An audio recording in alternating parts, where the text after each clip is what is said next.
So, good evening, everybody, and welcome back to Lawyers Happy Hour. This is our monthly lawyers meetup for lawyers, but not exclusively on attendance. So, as always, you can bring a friend, and we have tonight some lawyers and, of course, some vendors and some other people who really just want to know a little bit more about peeking into financials, like law firm financials. So, I have with us tonight Brian Kimmler.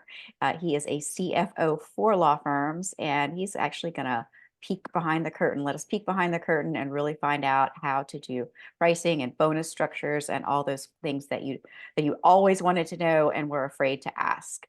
So without further ado, I'm going to turn it over to Brian Kimmler. Thanks, Dia. I appreciate that. Thank you for having me. I appreciate it. As you mentioned, yes, I am Brian Kimmler. I'm actually located in the greater St. Louis area. I've been working with law firms for quite a while now. I stopped counting after I'd worked with over 200 law firms. So I have quite a bit of experience in the legal space. And I do specialize in the finances. My background is in accounting. I also have a degree in finance, and I am all about profitability and helping law firms grow. Um, and so I will just dive in and get started. Just so everyone on the recording knows as well, most of the data that I'm going to be talking about tonight pertains to hourly bill firms and flat rate firms. That's the majority of what I work with. I don't work with a ton of personal injury. Um, if you are a personal injury law firm and you want to connect with me, um, I still have a couple of resources for you. And I also know a couple of CFOs in that space. So if you're still looking for help, I can definitely still help you. But most of what I'm going to talk about tonight is going to be, again, directed towards hourly bill and flat rate firms.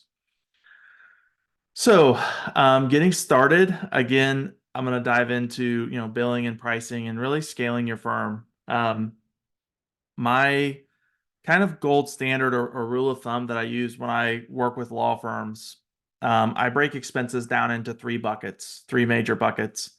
First one is payroll. Second one is any marketing and advertising expenses that you have at your law firm. And third one is all your other overhead items. So, that's going to be your office rent, software subscriptions, all of those sorts of things. Um, and from there, I really, try to get all of my law firms within a range of percentages on these three expense items. So I'll start with marketing. Marketing is usually, um, 10 to 15% of your total revenue at your firm. Overhead, typically 20 to 25%. Sometimes it's less, especially today, after COVID, and most law firms have less office space because they have associates that share a space or, um, they have, they just kind of co-working spaces, whatever you want to call it, right? So a lot of times I have seen that, um, the overhead piece is less than that 20 to 25%. And as your firm grows, it's probably going to be less than 20 to 25. Typically, your overhead costs stay the same as your revenues grow and outpace those. And then the payroll part, which is probably the most important part of your law firm to get right. I like to see between 40 and 45% of your law firm's revenue. And that includes taxes, benefits. So that includes healthcare. Um, it includes 401k matches, right? Should include your bonus plan at your law firm, right? When I say 40 to 45% of revenue, I'm talking all in. Additionally, that 40 to 45% of revenue should include the owner, the law firm owner or partner, um, on salary as well at a reasonable salary. And I'll dive into that really quickly. So when I say a reasonable salary, there's tax implications there, like from the IRS, right? That you have to pay yourself a reasonable salary. And everybody tries to really crank that down so that they're paying less in payroll taxes. That's not what I'm talking about. I am talking about a, reasonable six-figure salary for really doing the job of running your practice. Um, it's kind of hard to, throw numbers around that, but if I was to throw numbers around that, right? If you're a $1 million law firm, reasonable salary does not mean $80,000. It also would not mean $400,000, right? If you're a $1 million firm. Um, so again, steady 6-figure salary is what I would call reasonable. And again, that should be included in your 40 to 45% payroll cost. When your firm follows these numbers and kind of follows this structure, your law firm will be set up to have net income or net profits anywhere between 15 and 25%. And one other thing I should note, these metrics are really for firms that are trying to be efficient. You're not necessarily in a scaling stage or a growing stage. Growing takes money. And so when that happens, your net income is going to drop, right? For these percentages, I'm really talking about firms that are trying to be more efficient, that are trying to maximize their profits. And again, I'm targeting 15% on the low end. Upper end should be 25%, if not more, because out of that income, you do have to pay taxes. You've got to pay any debts that your law firm has. And you've got to also buy, assets with it. Most of the time, the only assets that law firms have to buy would be like computers, and or if you move into a new office space, furniture for your office, things like that. But I try to shoot for 20 to 25% net income ratio. So that means if you are a $1 million firm, you have a net income of $200,000 to $250,000 that you're keeping, that goes towards those items that I just discussed. So very commonly, when I start working with a firm, payroll, as I mentioned, is probably the most important bucket to get right. And it's the bucket that most of the time law firms don't get right. And so one of the ways I'll just kind of dive in here to, salaries and what you should expect in returns on your employees and on your payroll. So again, really our goal is 40 to 45% payroll costs. I really look at salaries and paying attorneys and paralegals it's really on a sliding scale. There's a very old school rule that, you should be getting 3x return on salary, right? And a third went to payroll, a third went to overhead, and a third went to profit. I really think, that model is kind of outdated and doesn't really serve law firms well anymore. And so the scale that I actually look at is your attorneys that you hire are going to be anywhere between a 2x return and a 5x return. How do you know on the scale where they should be? So again, this is really a sliding scale. I really like to think of this like old school doctor scale, right? Where you move the weight bar across the bar at the top, and eventually the scale balances out. So I think it's easiest. I'll share the two ends of the spectrum. So on the 5x end of the spectrum, this should really be your brand new associates. These are the folks that they don't have a ton of experience, maybe right out of law school. And really their focus should be to bill. Their focus should be to bill, research, learn the law, do client work. They are not most likely marketing and bringing on cases for your firm. So when they are in that mode, or when that's really what they should be focused on and what they should be doing, that's where you should, and also, with less experience, their salary point is probably lower. 80 to 100K, something like that in most areas. And so that's where you should expect more of a 5x return on their base salary on what they're billing. And so then to go to the other end of the spectrum, and I'll circle back around and I'll kind of dive into the 5x numbers here in a little bit, but to go to the other end of the spectrum, your 2x kind of return attorneys, those are going to be attorneys that are way more experienced, probably approaching the partner level, because they're bringing on that volume of cases for the firm. A lot of their hours are going to be spent marketing, not as many hours billing, and their salary point is going to be much higher. And so most likely you probably have your firm set up that they are billing at a higher rate as well. But they're spending enough hours marketing and also probably managing associates at the firm that you're not going to get to a 3x return. And the other, driving factor behind that, of course, is their salary too. So, and then an example of that would be, an experienced attorney that you're paying $200,000 a year to, they're probably not billing 600K, right? They might be producing or generating more than 600K in cases for the firm, but they're probably not billing that themselves. All right, so that's kind of the two ends of the spectrum, if you will, 5x and 2x, and basically as an attorney gets more experience, becomes more senior, naturally their salary is going to go up, their role changes at the firm, and the return that you're going to get is going to be less. So it's really important that law firms have a good balance between these two people, right? Because obviously, if your firm is loaded with partners and you're getting 2x returns on most of your employees, your payroll cost is going to drive more towards 50%. And that's not even factoring in administrative salaries, right? As your firm grows, you're going to have someone at the front desk that greets people as they come in. You're going to have, and they're probably, kind of like an office manager, and they're probably answering phones and all that. But whatever their salary is, I'm just going to throw out a number. Let's just say it's 50K, right? That's 50K that's going towards payroll that is not billing a dime.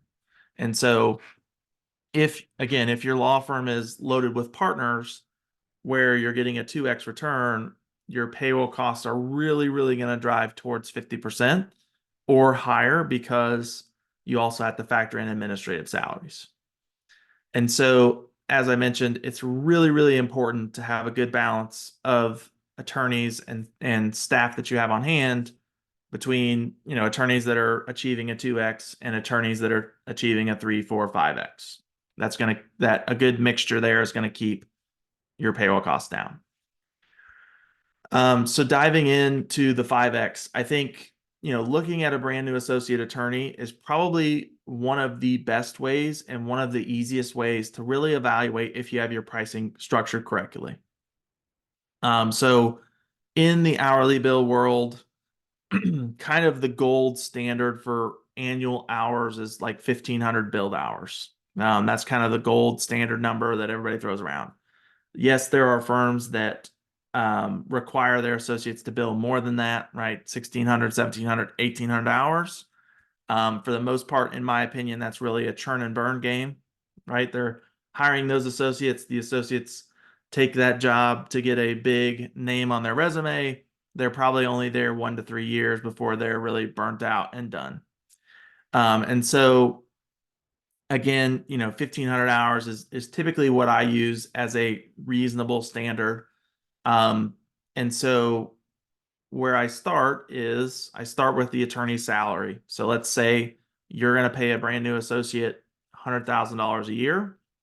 Again, if they're brand new, you're probably expecting a 5x return in billables. So if that's the case, base salary is 100K a year.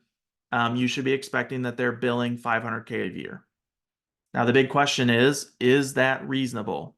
Well, that really depends. It depends on if you have your rates right. So, I'm sorry. I know that most of the time lawyers don't like numbers, but we're going to take a little dive into numbers here. So, 500K a year. I always use 49 weeks in a year. 2 weeks for vacation, 1 week for kind of holiday sick time. So realistically, they're probably working 49 weeks. Maybe even you could make a case probably for 48. But regardless, so 500K divided by 49 weeks in a year, you're talking that associate needs to bill about $10,200 a week. Now, is that number reasonable? in order to get down to that, you really need to evaluate and look at what are you billing them at on a per hour basis. Let's just say, and again, this is really going to depend, practice area and your geographic location. I understand that, but let's just say that you're billing them at $350 an hour. And if you're doing cases on a flat rate basis, obviously, you need to have a good idea of how many hours are going into your cases so you can get down to what am I really capturing on an hourly basis. If that's the case, take 10,200 divided by $350 an hour. Your expectation would be that they would bill about 29 hours and some change per week. Is that a realistic number? Well, once you get down to the number of hours a week, you can kind of evaluate how many hours a week do you really expect that they're working? Is it a 40-hour work week? Is it a 50-hour work week, etc.? Obviously knowing that there's going to be some inefficiencies, right? They are a brand new lawyer. You're probably going to write off some of their time, right, that they spend researching and things like that. It also probably is going to take them longer to do tasks than it would an experienced lawyer. So even if they're working, 40 hours a week, is 29 hours reasonable? That's really what you have to assess. If it's not reasonable and it seems like the hours are too high, then one of the other factors needs to move. And my recommendation would be it's not the multiple. So that means either number one, you've got to pay the attorney less as a base salary, keeping in mind that every $1,000 that you decrease their salary because you're expecting a 5x return, you're decreasing what they have to bill by $5,000. Or the other thing that has to change is your hourly price, what they're billing at, right? And again, pricing, in my opinion, is one of the biggest levers that you can really pull at your firm, especially when you have attorneys that on average are billing 1,500 hours a year. Moving your price $10 is 15 grand, right? So with that said, again, if you feel like the hours is unrealistic for where you believe they'll be able to bill, one of those factors has to move. So that's really, at a first glance, quick look, that's really how I can quickly assess if you're priced right. How many hours do you expect them to bill in a week? What would you pay a new associate? And multiplying by a 5x return, right? That's the one side of the scale that's really, really easy to look at and not have any doubts about. Then when it comes to bonuses, this is an area where, a lot of law firms can get tripped up, especially, when you start paying originations and things like that. And this is an area where I get a lot of questions. I always tend to go with a bonus structure that rewards the attorney for doing the activity that you want them to do. So if they're a brand new associate and you want them to really, really bill, that's what your bonus structure should be structured around. As an example, going back to the situation that I just talked about, let's say you're hiring a brand new associate attorney. Again, you're paying them a $100,000 salary just for easy math. I would set their billing goal for the year at 500K, right? That's a 5x return. And then for all of the dollars that they bill above and beyond that, you could bonus them on. So a good example of this, let's say, again, just for easy math, let's say you have this associate attorney and they bill $525,000 for the year. Again, you could bonus them on that additional $25,000 that they built. You could pay them a percentage. Your firm is still going to be very, very profitable that way because you have a built-in 5x return. As soon as they hit 500 in billables, right, you have a good built-in 5x return, as long as your collections are under control, which is a whole different conversation. But that's really not the job of the associate attorney. That's really the job for you as an owner, right? To make sure that you have your finger on collections and that you have a high collection rate. So again, just to kind of recap and again, maybe throw some numbers around. Again, let's say you have an associate that exceeds their goal by 25K, right? I've seen law firms that will pay, 30% of whatever they go over by. So in this case, $25,000 times 30%, you're talking a $7,500 bonus for the year. It's a nice bonus for the employee. It's a 7.5% bonus on what their base salary is for a first year. And also the firm has great profitability because you have a 5x built-in return. So again, I think it's really, really important to reward attorneys for what they're supposed to be doing. On the other side of that scale, right, if you have a more senior level partner attorney that you want generating cases, then I would build a bonus structure around them generating cases. And you can really have kind of a similar model. Again, what's really important is you want to make sure that their bonus, along with their salary, is not going to put you in a position where the firm as a whole isn't over 40 to 45%. That's the big important guideline to me. Because again, every percentage point that you're over that 40 to 45%, you either have to reduce your expenses in another area by that many percentage points, or you're sacrificing profit at your law firm, which is not something that I would recommend.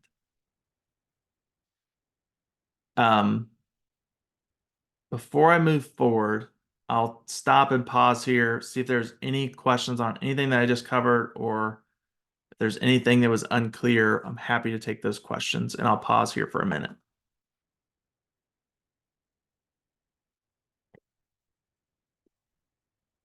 Yeah, I just want to thank you here midstream. I've taken copious notes, and these are exactly the questions that people that come to me need answers to. So thank you so much for already some gold from just this conversation.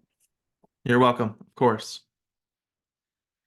So next thing that I'll dive into, as long as you all are good, don't have any questions, is I will talk about retainers for a minute, because I do think that this is and this kind of goes to the collections conversation, but I think that this is a very underutilized part of most hourly bill law firms that I see. So when you're doing intakes,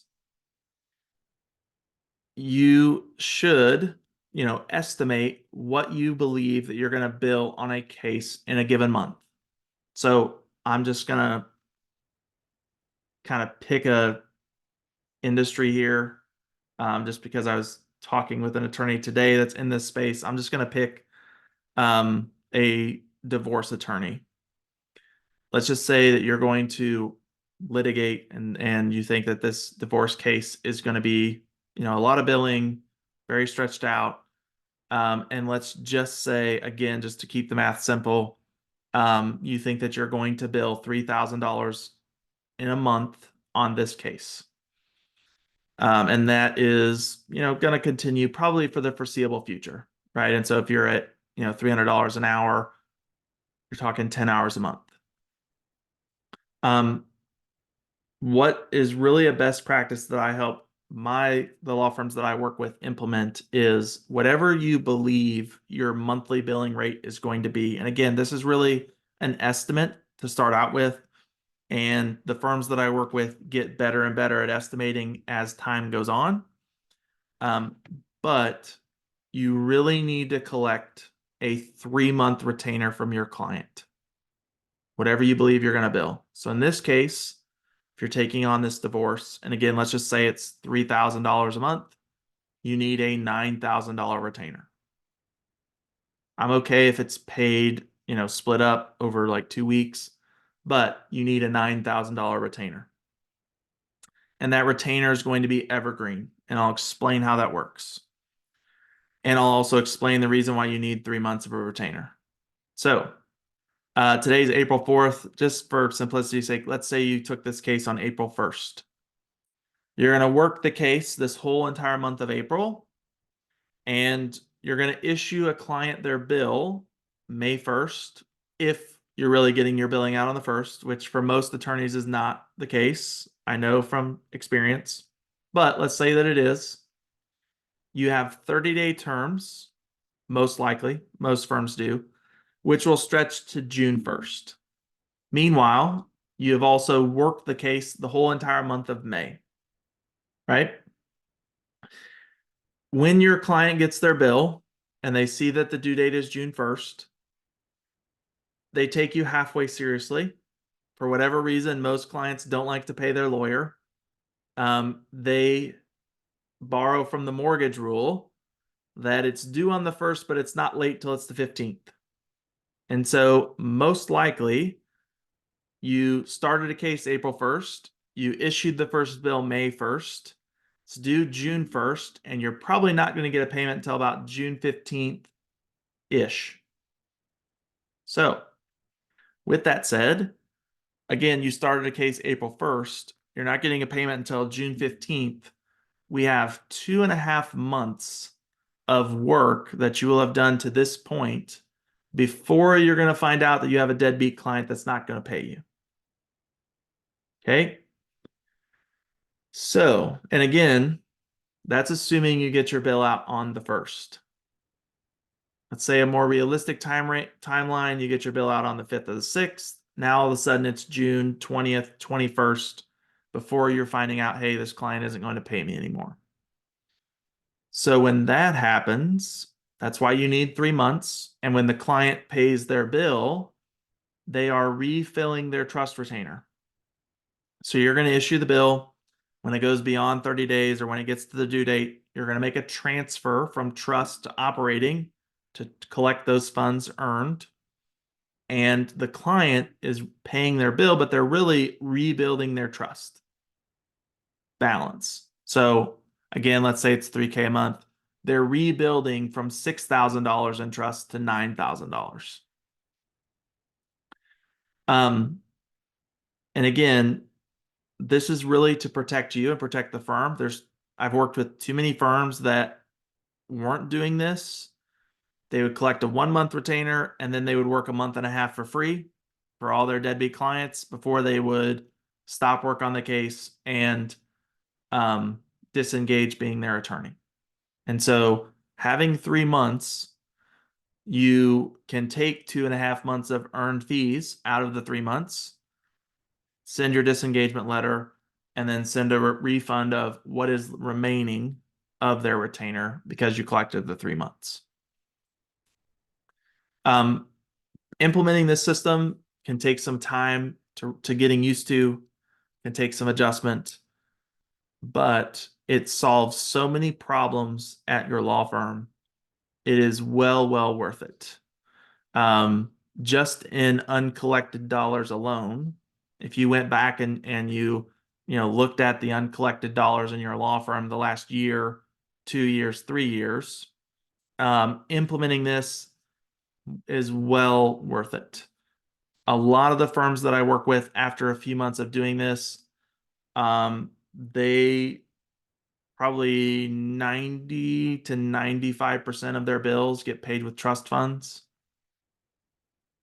So they're not chasing down folks for collections. And when you can make a big trust transfer at the beginning of the month that covers most of your payroll and overhead, and you know that that money is already sitting there and already in the trust account, the attorneys that I work with that use that system sleep much better at night knowing those facts, for sure. And some of the firms that I work with, I mean, it's not uncommon for me to see trust transfers to be in the hundreds of thousands of dollars right at the first of the month. And again, most of the payroll and overhead is covered. A lot of times more than 80% right at the beginning.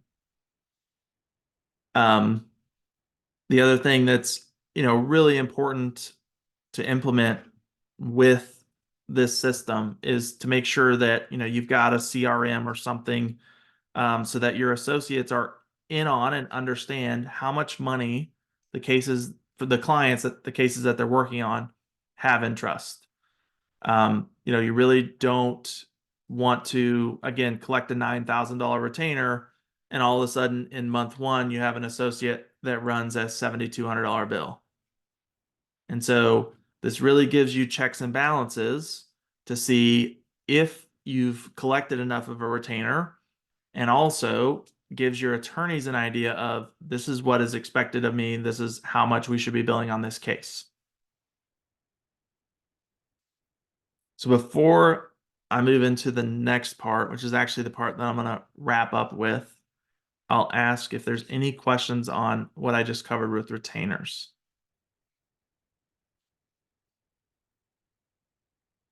And actually, I guess there's one part I'll throw in here as well. A lot of times when I share this with law firms, one of the biggest objections that I get is I'll see a great decline in the number of cases that I sign, because I'll give this client this big retainer number and they won't sign with me. They'll go to a law firm down the street, which isn't true.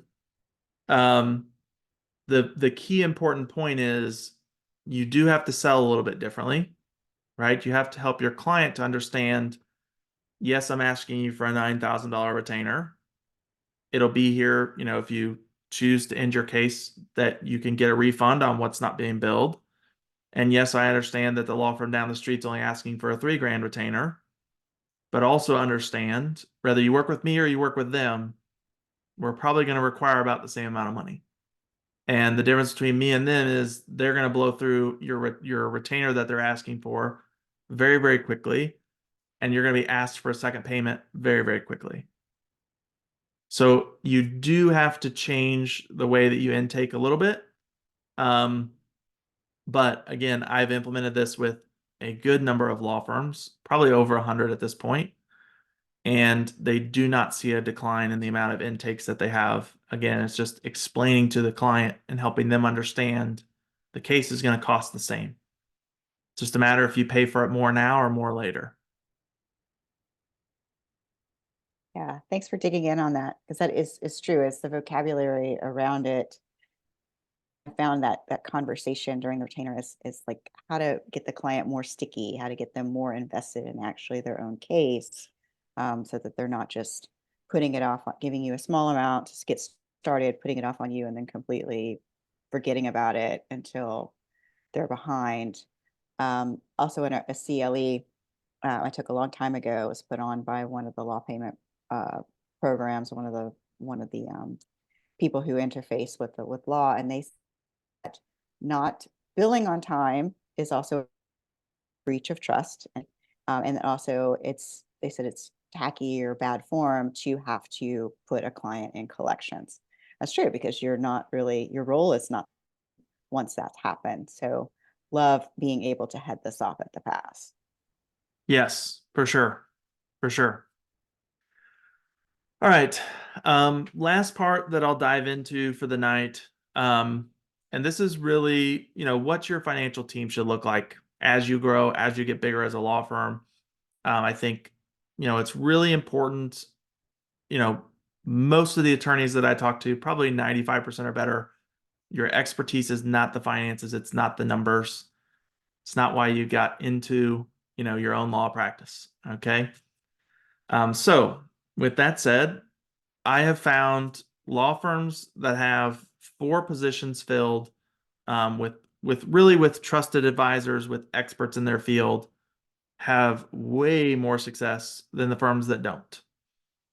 So those 4 positions, first of all, you need a bookkeeping firm that you can really trust, that knows law firms. Ideally they niche in law firms, so they're working with a lot of law firm clients. And I would really recommend hiring that bookkeeping firm probably when your law firm gets to $100,000 in annual revenue. Nowadays, again, with remote work,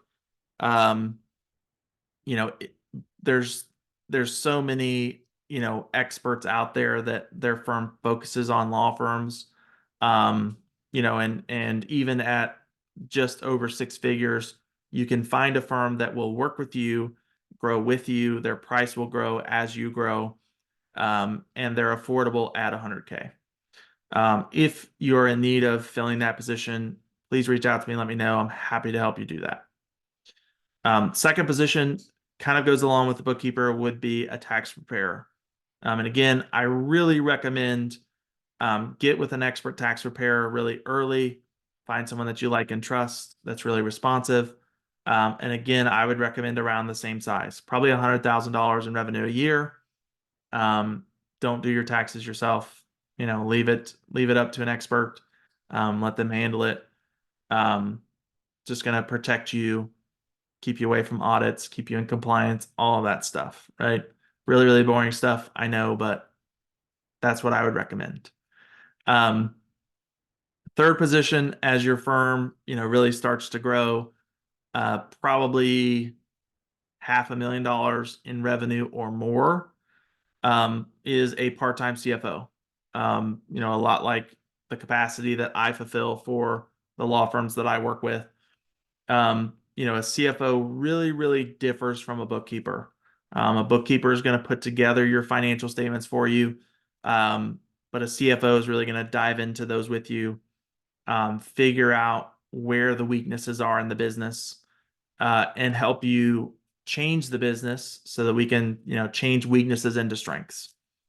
They're also going to help you with hiring decisions, bonus plan structuring, those kind of things, cash flow, making sure that you have strong cash flow. Again, once your firm is, maybe around $500,000 a year in revenue, you can start to afford a part-time CFO in your business. And they're really going to help you as you start to get into some of the financial challenges as you grow your law firm and as you, grow beyond $1 million. And then the last piece is definitely a good retirement advisor that you trust. It's something that most law firm owners don't think about and don't think about early enough. And I think someone that, and again, I think you get into a strong or mid six figures, 300,000-400,000, something like that. Starting to work with a retirement advisor and just really putting a plan together for retiring, is really, really important, and something that a lot of times, from my perspective and from what I've seen, ends up getting missed. I think I've run into attorneys out there that they think that they're going to exit their law firm and have a really big sale. And the reality is most of the time that just doesn't exist. And a lot of attorneys out there, kind of bank on that for retirement. And, that's really not a good plan. And so really having trusted advisors in all four of those positions that I just talked about are really, really, really important. Again, the finances and the numbers for most all attorneys, it's not your expertise. I would definitely recommend meet with more than one advisor, so that you can really get some perspective on who you like, who you could see yourself working with, what pricing should be, what the scope of work should be. That's really the only way, to kind of figure out that you're in good hands is, meeting with more than one advisor, and kind of cross-referencing the options that you have. I mean, unless you, maybe get a referral from a really trusted friend or something like that, that would be a way to kind of speed up the process. But otherwise, again, I would really recommend meeting with more than one expert, and just seeing what they have to offer. So that's what I got. Any questions on that?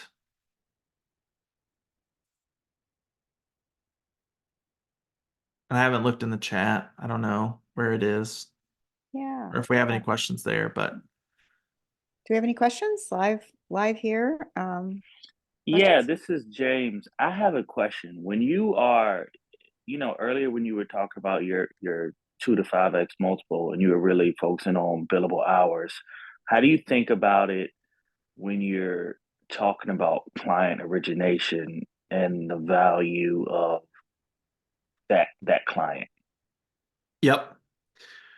So on the origination side, right, it really depends on, how much you expect this attorney that you've hired to produce, right? I mean, obviously, the more that they're producing, the more that they're originating for the firm, the more I would expect them to be closer to a 2x return, right? Because they are going to spend more hours marketing, they're going to spend more hours in intake, they're not actually, billing the client. And when you get into bonus structures for those types of attorneys, there's a lot of attorneys out there that, they want 25 or 30% of what they bring in, and that's kind of the starting point. And for your law firm, I mean, that can be kind of aggressive, and that can really get the law firm in trouble as far as how expensive your payroll becomes.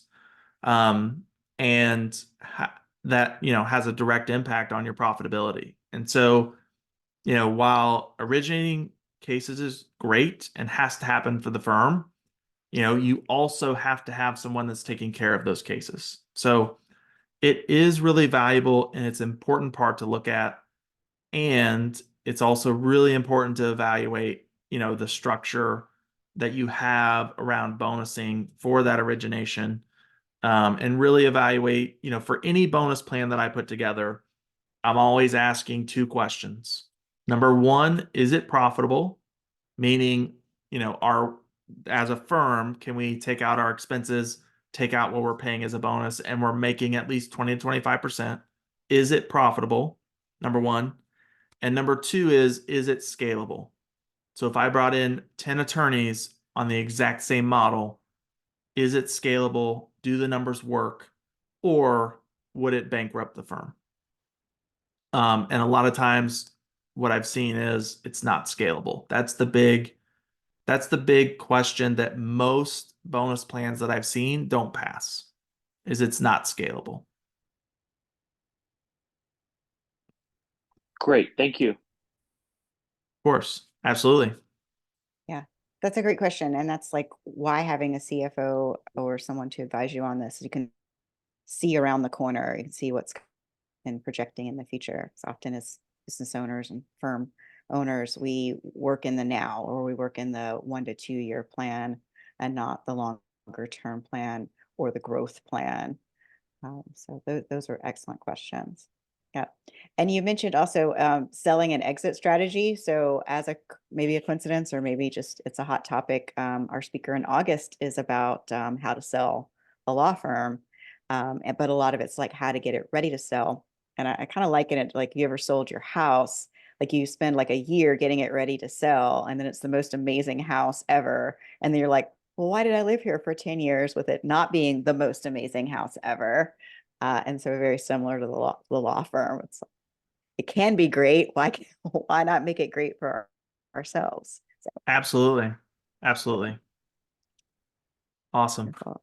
Put some contact information in the chat, Ryan, so that our guests can download it. And of course, in the replay, and when we post it on YouTube, all that will be in the show notes. Sure.